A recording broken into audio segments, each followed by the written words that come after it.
Welcome, everybody. I am super excited. I don't think I've been this excited about a guest in a very long time. Today on the show, we have Nick Gray, and we're going to be talking about Nick's book. And it's the 2-hour cocktail party. And hold on to your seats because you're going to love it. I found out about this book, and at first I was like, what? But man, once you get into this book, it is a game changer for you and your business. Nick Gray started and sold not one, but two successful companies, Museum Hack and Flight Display System. He is the author of the new best-selling book, The 2-Hour Cocktail Party, a step-by-step handbook that teaches you how to build big relationships by hosting small gatherings. Nick Gray, welcome to the show. Hey, thank you. I'm excited. I'm excited too.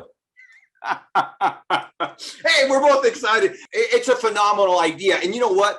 I love this. Not only is it a good book, but just from a marketing copywriting point, the 2-hour cocktail party up here, how to build big relationship with small gatherings. It's a great hook.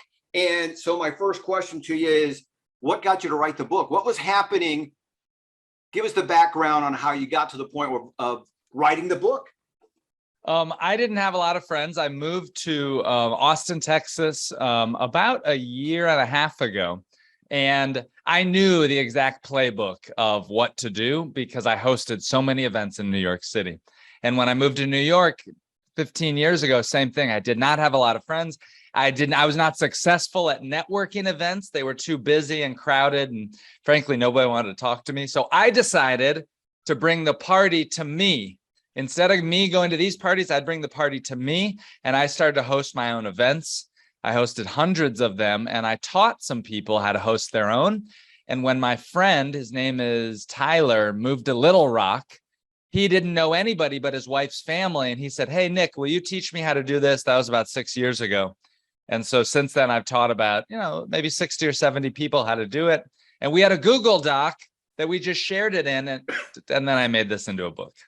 That's fantastic. And what's so great about your story there is, you had a problem, you solved it, and then that light bulb moment where you realize, well, this will probably solve problems for a lot of people, right? I mean, yes, it's phenomenal. Yes, exactly. And you know what your story reminds me of, and I can't remember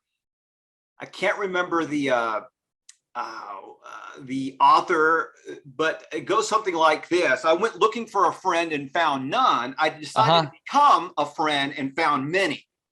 And that's that's what you remind me of. You want, again, it's one of those things. If you go out looking for friends, it's going to be hard because, people are, we're all kind of weird sometimes, but by causing people to come to you and making it a fun environment, you made, I'm assuming, tons of friends. That's exactly right. And for your listeners, I use those friends to launch my last business. And so what's the purpose? Why make these friends? Why do we build our network? I did it to launch my last company, which is Museum Hack, which I grew to 60 employees and $3 million in annual sales. I don't say that to brag, but just to put it into scale that you can use your network and even friends to help launch a company. I love it. All right. So real quick, what was Museum Hack? Because you talk about it, but give everybody a synopsis of Museum Hack. So Museum Hack was a weird business, and it may be the weirdest business you've ever had on here. We did renegade museum tours held at some of the biggest museums in America. So the Metropolitan Museum in New York was where we started. And you're probably wondering, what is a renegade museum tour? And that is that I would hire people like stand-up comedians and Broadway actors to lead these tours at the museum, not the docents or the volunteers. They were my staff who worked for me, not the museum.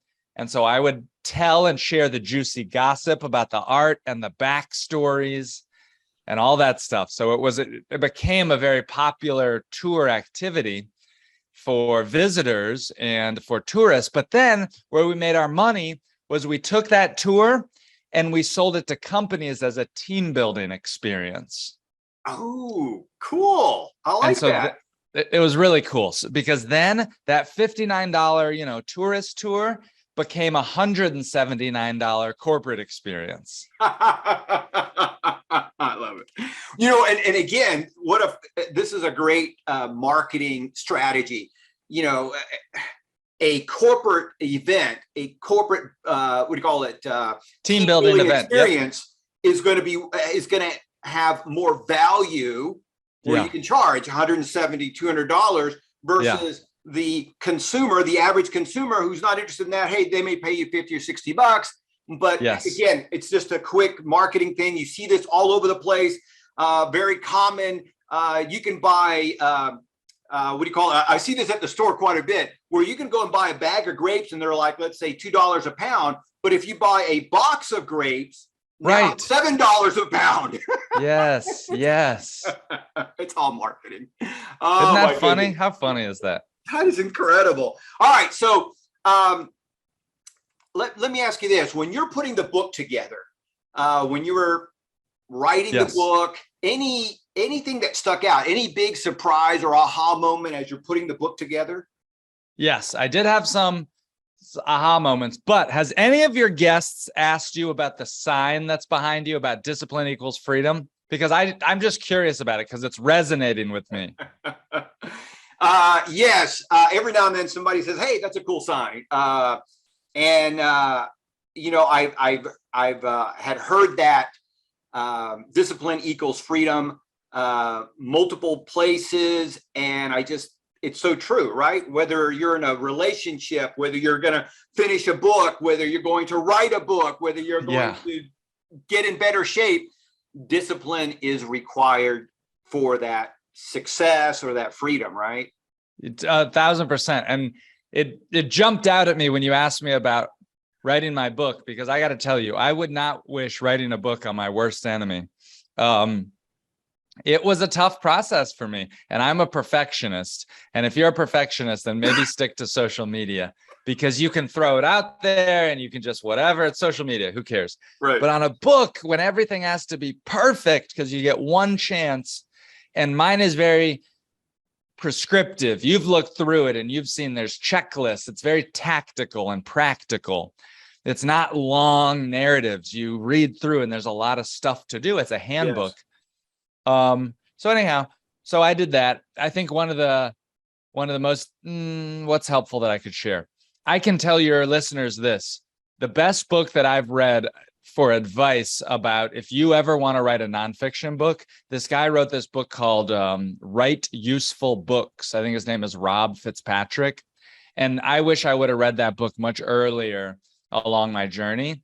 And it basically just says, get your stuff out there, put it on LinkedIn. Don't wait. Don't write your book in a vacuum so that one day, surprise, you have a 50,000 script manuscript. No, start to put your chapters out on LinkedIn, test things, see what resonates, just like you're doing. Have a podcast, share it on YouTube. Like, talk your ideas out. Don't make them in a vacuum. Man, that is phenomenal. I've never thought about putting releasing a chapter at a time on LinkedIn and stuff like that, which not only could you do that on LinkedIn, obviously you could do it on Facebook or other social media platforms, but what a really smart idea.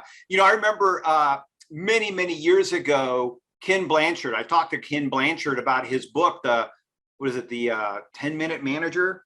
Wow, he's a legend. That's pretty cool. Yeah, and so I tell you and he did something kind of what you're talking about. This is before social media, but he basically had his book written or whatever. And a lot of people don't know this. He also did a self-published deal before then, of course, because it blew up, then somebody offered him a deal. But he basically wrote everything out, stapled it together and shared it, and shared copies with friends, got feedback. And then, adjusted accordingly. So, but I love the idea that nowadays we can use LinkedIn, we can use Facebook, we can use all different types of ways of getting feedback. And like you said, not waiting to the last minute. Exactly. And not waiting, because maybe you get feedback on LinkedIn and everybody's blowing up and I got to move this chapter earlier. Don't wait till the end. I did that real quick. Can I tell you? Because you said you read my book chapter about the name tags. Yes. And I used to have the name tags chapter way at the end. And people said, this is your best chapter. Move it up. So I did. Yeah. I love that. Yeah, I love that. I love that. It's phenomenal. And we're going to get into it again. I'm going to plug the book because it's awesome. It is The 2-Hour Cocktail by Nick Gray. And it is a recipe, a blueprint, a step-by-step on how to throw these small gatherings, these small parties. And what I love about the book, or one of the things that you talk about in the book, is starting on time and finishing on time. Yes. And getting people in and out in that 2 hours. And that's why you can have these parties during the week versus having a long extended party on a Friday or Saturday. The focus is, hey, we're going to get together for a couple hours. We're going to have some fun. Come over. Yes. And yes. I thought it was phenomenal. Thank you for saying that, Bert. You bet. Now, okay. So since you brought up name tags, let's talk about name tags. How did the whole name tag thing come about? Because, when people think of name tags, they're like, oh, they're so old fashioned. That's what I thought. Name tags. That's such a, what do you call it? I don't know. It's such an old corporate. It's too stuffy. Yeah. And so, all right. So how did the whole name tag thing come about? So name tags came about because, frankly, I'm bad with names. And maybe someone like yourself too, you meet a lot of people and you have a podcast, you have a show, you put videos out. A lot of people know who you are, and it's hard for us to keep track of everybody. And that happened to me because I'm hosting a lot of museum tours and other stuff, and I'm bad with names. So I did name tags, but I specifically remember that I went to this fancy party in New York City. I used to live in New York. I lived there for 13 years. I loved it, but I'm happy in Texas now. But I went to this fancy party and I saw this woman who I knew who's a CEO of a company, and she comes running up to me and she's like, Nick, oh my God, it's so good to see you. And I'm mortified. I'm frozen in my tracks. She's waiting. She's like, and are you going to say my name? And I was like, hello, you. It's so good to see you. And it was awkward. And it all could have been saved at the party with a name tag. Now, that's not to say that she was only important because she was a CEO. You need to remember everybody's name, but name tags just make it easier for your guests. And I'm also going to tell you, we also want to think about introverts and shy people and how to make them feel more included at these events. That's what makes it special. Because you ever been to a networking event? It's all these extroverted people that are, whatever. It's nice to make everybody feel included, and name tags really help with that. Yes. And again, when I first thought of the name tag thing, I was like, I just rolled my eyes. But once you read the chapter, it totally makes sense. In fact, now after reading the chapter on the name tags, even if you're throwing a big function like your basic corporate networking function, any kind of function at all, you are crazy not to have name tags. It is right. I completely sold on name tags. Right? Yes. Thank you. Oh my goodness. It's some of the stuff is just, the name tag was like the biggest surprise to me, how much I liked it once I read the chapter. But all right, so let's talk about this. What are some of the biggest mistakes that people need to avoid? Because you talk about this in the book. What are some of the biggest mistakes that people need to avoid when putting these gatherings together? All right. The biggest one that I see for a first-time host, I'm going to put you on the spot here. Okay. So I'm asking you a question. What do you think is the number one fear for someone who's never really hosted an event before? I would think would be people not showing up. That's exactly right. Ding, ding, ding. It's that's why most people don't bring their friends, their neighbors, their colleagues together, because they're worried that nobody will show up.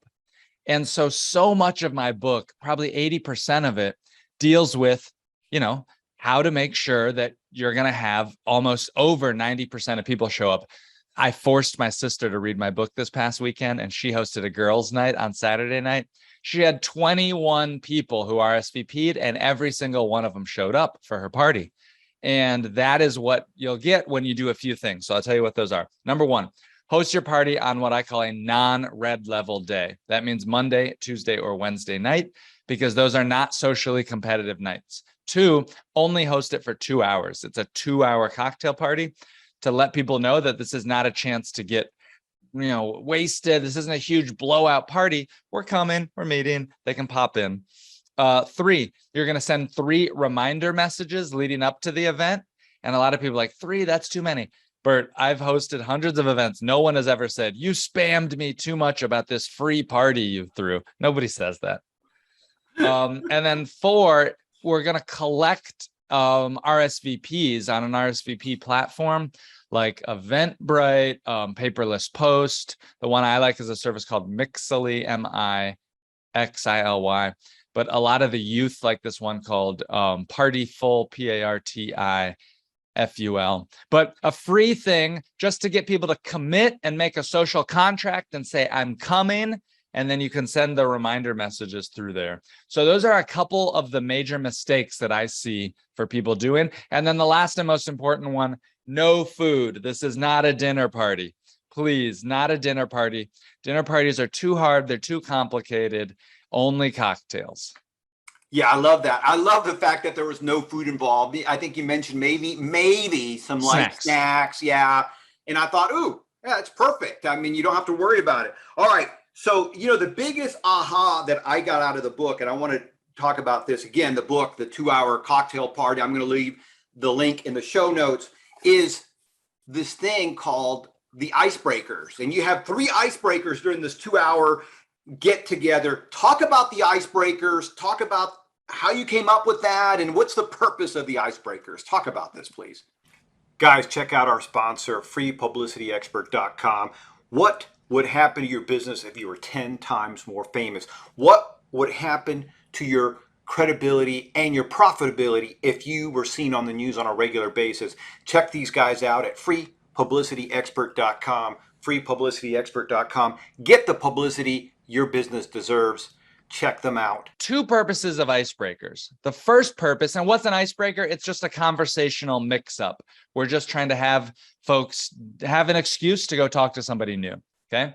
So what's the first purpose? The first purpose is to give them an excuse to go chat with somebody new. The second purpose, which you may not think about, is to give people an excuse to end their existing conversations. How many times you've been at an event and you're stuck? You're like, I'm kind of done talking to this person. Well, when we run icebreakers, it gives them an excuse. I guess I got to go. We're doing icebreakers. Nice to meet you. I'll talk to you later. And can I tell the ones I like to use?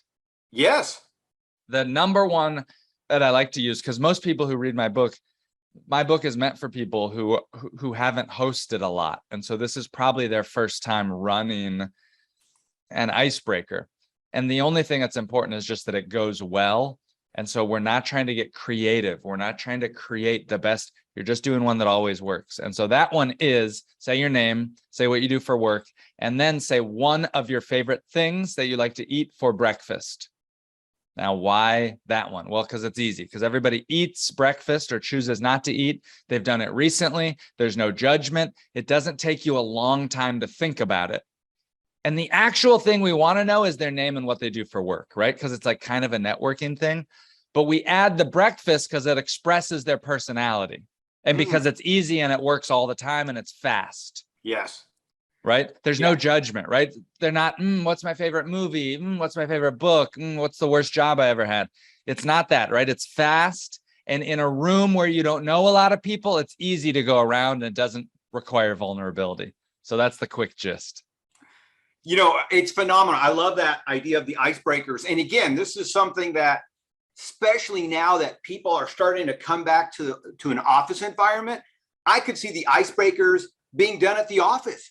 Just getting everybody together. Maybe it's somebody you've never met. Maybe somebody you haven't seen in a couple of years. Get them together. Let's do a couple of icebreakers. I just thought that was a phenomenal tool. I just loved it. Thank you for saying that. All right. So talk about some of the results that you've gotten from hosting these small gatherings, these 2-hour cocktail parties. I know you mentioned the museum hack as one of your success stories. Any other ones that you can share with us? Let's see. Any other success stories? Well, some of the success stories that I like to share about are of the readers, of people who've read my party. And so I'm thinking about this guy in Chicago who has a tiny apartment, 300 square feet, tiny. and he hosted 28 people.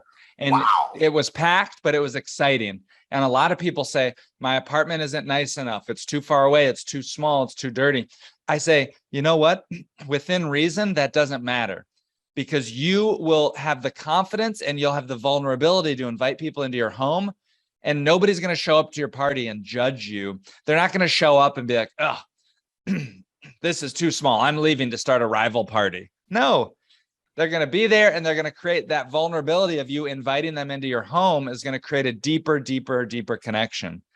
And now I'm happy that I've helped almost 100 people host their first party, which this is pretty weird, right? Because I'm just doing this for fun, for free.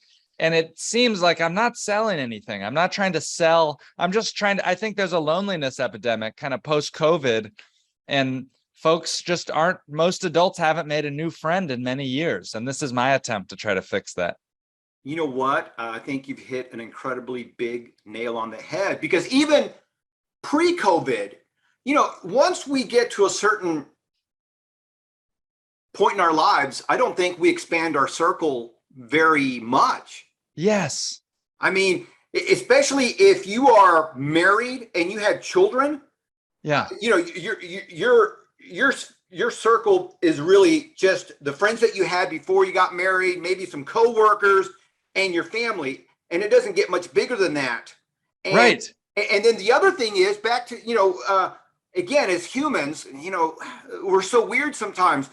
We don't want to be alone, but we don't want to make the first move to make friends either. So Yes. I think that the 2-hour cocktail party is the prescription to cure that. I mean, and it doesn't have to be with anything, what do you call it, with any kind of major intent. For example, Right. you could bring a bunch of corporate people together because maybe you want to build your network. That's one way of doing it. Yes. The other thing you mentioned about how sometimes we don't even know our neighbors. Well, what if you invited 5 or 10 neighbors to come over just to get to know your neighbors? That's exactly right. That's exactly right. By the way, the pro tip that I'm going to tell your listeners is do that first. Do exactly what Bert said. Host this at home. Host it for your neighbors and your friends. Your first party should be a low stakes affair. You're not pulling from the top shelf. If you're wanting to date, if you want a new job, if you're trying to impress somebody, do not invite them to your first party. Your first party is just a very chill gathering. Neighbors, friends, colleagues, people that you know that you're close to, and you invite them to your home so you learn the formula and you learn how to host a good event. I'll show you exactly how to make it easy. And then Bert said something which was really great, was that most people are kind of afraid of rejection. And let me tell you what I've learned from inviting thousands of people to these cocktail parties. Everyone wants to be invited to a party. When you invite someone to your party, it's a gift that you get to give them. Even if they don't want to come, I can promise you, by you inviting them, it's a compliment because you're showing them that they are wanted. It's a secret life hack. Just imagine you bump into somebody cool at a business event, at a coffee place. The difference between saying, hey, I'd like to get to know you. Can I have your phone number? Maybe that could be a little awkward. Or, hey, my friends and I are hosting a little cocktail party. Can I send you the information? That's such an easy way to get contact info. It's such an easy yes, as you know from sales.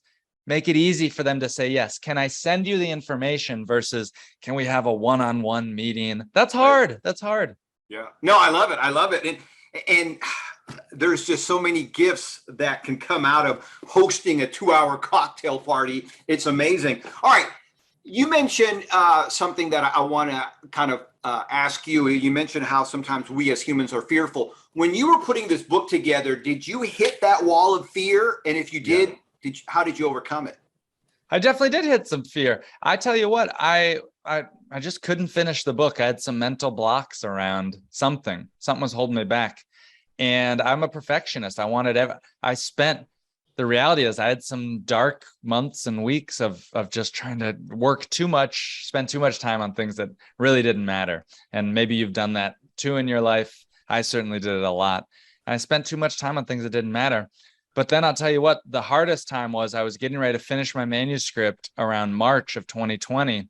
And then I don't have to say what happened, but the idea of releasing a book where you invite 15 to 20 people into your home in March of 2020 was not a very popular idea. And so I basically closed the Word doc, click, and I didn't open it for a year. And my whole life changed. And so that was an interesting thing. I'm thankful. I'm blessed. I have my health. I have my friends and family. A lot of people had a worse situation during COVID. But for me, that was interesting to totally shift gears. Yeah. Yeah. All right. This has nothing to do with the book, but just out of my own curiosity, why did you leave New York for, is it Austin, Texas? Austin, Texas. I'm in Austin now. Yeah. I fell in love with Austin, and I fell in love with the great people of Texas.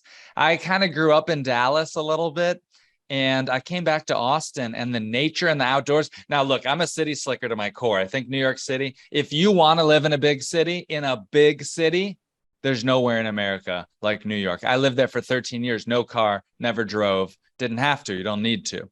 I also lived in New York for 13 years with no dishwasher, no washer dryer, no guest bedroom, fifth floor walk up, which was great for my glutes, by the way. I had the best butt ever. But it's just a different style and a pace of life. I think I'm getting older and I just want something a little slower, if I'm being honest. I like that now. Yeah. And it's funny you should say that, because I lived in New York. I lived there in Manhattan for about a year and a little bit over a year. And so it's a great energy. Like you said, the pace is amazing. And one of my favorite things about New York was you could work, whatever. You could work all day, get home, take a nap, shower, and then, you hit the street around 10 or 11 and it's just starting, the nightlife is just starting to come together.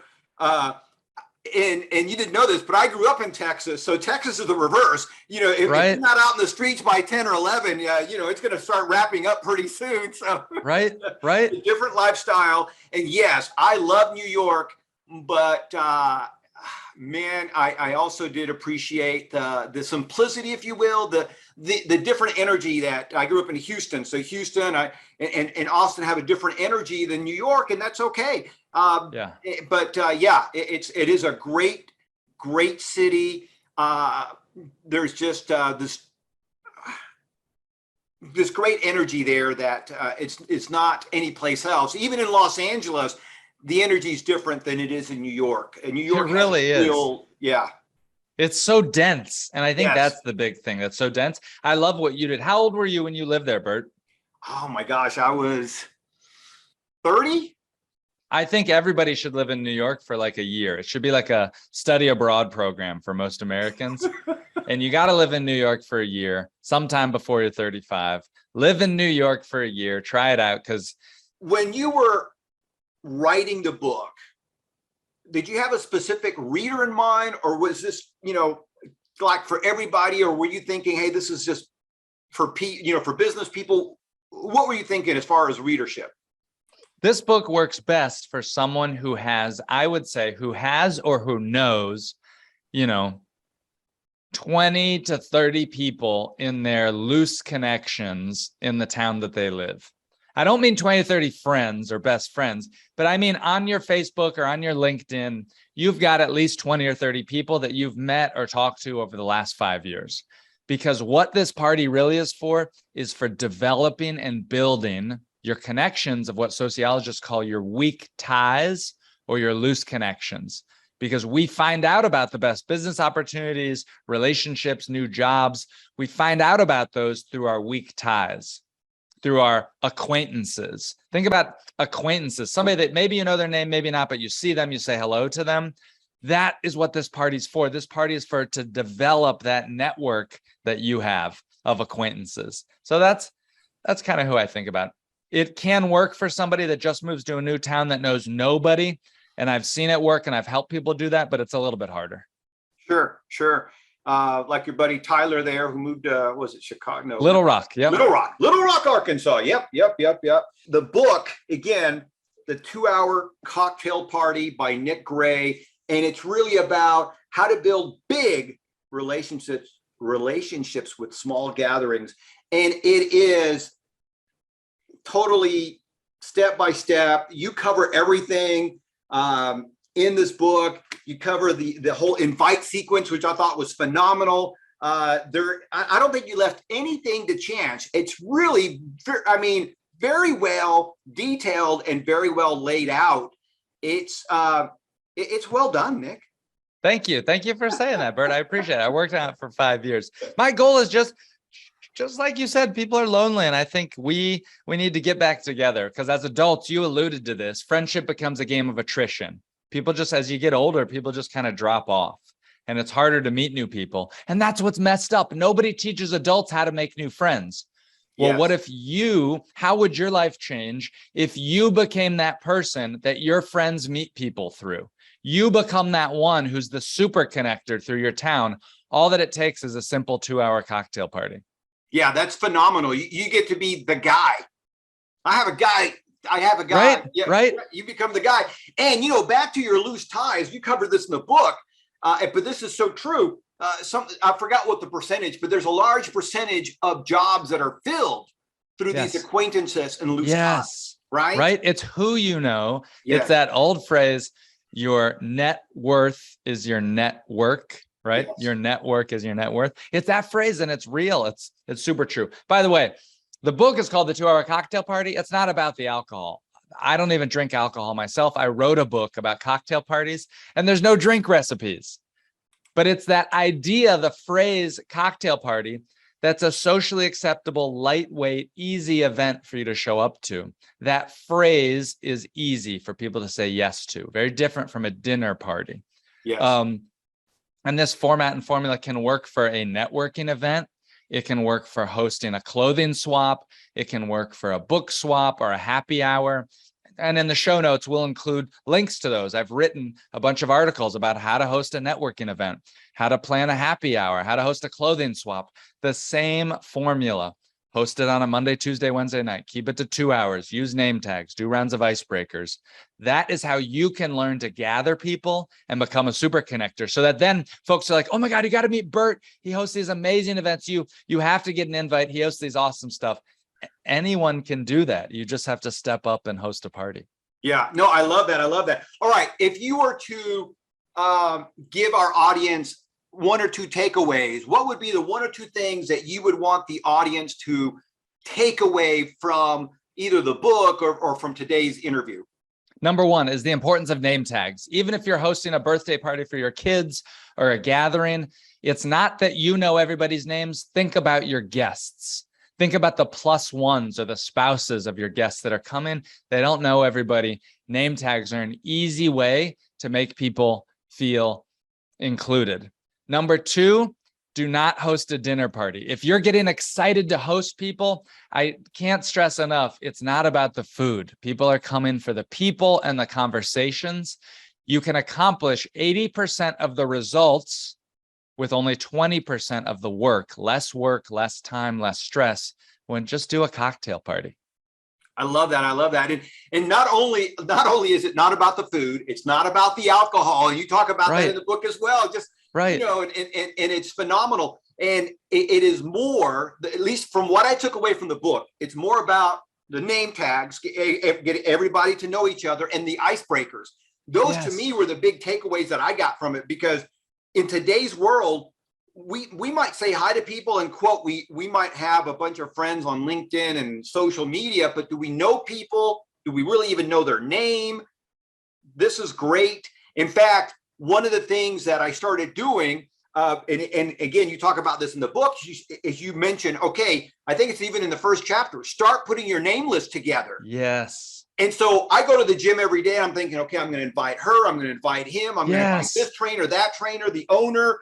And so I have a name list of about 50 people, which I'm going to shrink down to about 15, I think is a recommended amount. Yeah. Get those 15 people in there and just have fun. Dude, this is perfect for your gym friends. Yes. Because you see these people all the time, and maybe it's a little too much of a step to say, hey, let's go right to dinner. But instead, you bring them to a cocktail party. That's perfect. Hold on. I have to ask you about this. We're going off topic for a second. What is your gym routine? You look fit as heck. Thank you. Thank you. My gym routine is I go to the gym early in the morning and I hit the weights. in an ideal situation, then I go back at around 5 o'clock and I do a Wow. little cardio to work off the stress of the day, just to kind of give me a little bit of extra energy. And that's basically it. Much respect. Much respect. Do you mind if I ask how old you are? I will be 60. Get this out year. of town. Get out of town. Yes, I will be Are 60 you this- kidding?